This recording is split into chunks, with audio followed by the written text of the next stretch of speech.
আসসালামু আলাইকুম রহমতুল্লাহি ওয়া বারাকাতুহু। আজকে আমরা টমেটো বাগানে ঢুকলাম, দেখবো আজকে টমেটো ক্ষেত কিভাবে করে, টমেটো গাছ কিভাবে লাগায়, কিভাবে পরিচর্যা করে। দেখেন টমেটো গাছে ফুল আসছে, ফলও আসছে। টমেটো গাছ যখন বড় হয় তখন শাখাগুলো কেটে দেওয়া হয়,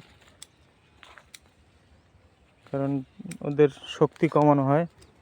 শক্তি বেশি থাকলে ওটা মানে সমস্যা হয়, রোগ ব্যাধি বেশি হয়।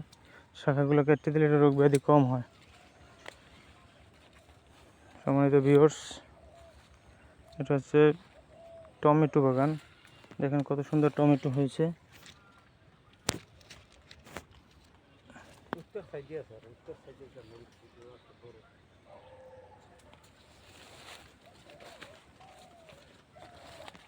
এই যে দেখেন টমেটো, খুব সুন্দর টমেটো হয়েছে।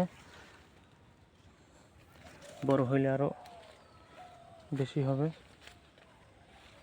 আজকে আমরা কথা বলবো যিনি টমেটো গাছ পরিচর্যা করছেন তার সাথে। নাম বলেন, কি নাম? আমার নাম মোহাম্মদ লালু গাজী।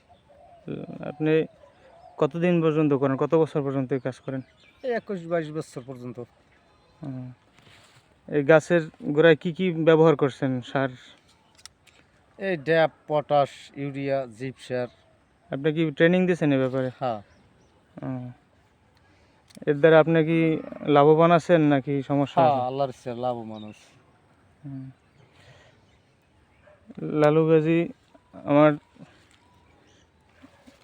শ্বশুর এলাকার কাছাকাছি। সে বলতেছে আমি এবারে অনেক লাভবান, যা কিছু করলাম এর দ্বারা আমি খুব খুশি আছি। আল্লাহ পাকের ইচ্ছায় অনেক লাভ আছে। যারা এ ব্যাপারে আগ্রহী, কাজ করতে চান, অবশ্যই কৃষি অফিস থেকে দিক নির্দেশনা নিয়ে কাজ শুরু করতে পারেন। যারা আমরা বেকারত্ব অবস্থায় বসে আছি, বেকার অবস্থায় বসে না থেকে বাড়ির পাশে কিছু জায়গা জমি থাকলে আমরা এ ব্যাপারে একটু সচ্ছল হতে পারি। সবাইকে এর জন্য আহ্বান করে আজকের জন্য ভিডিও পর্যন্ত। আসসালামু আলাইকুম।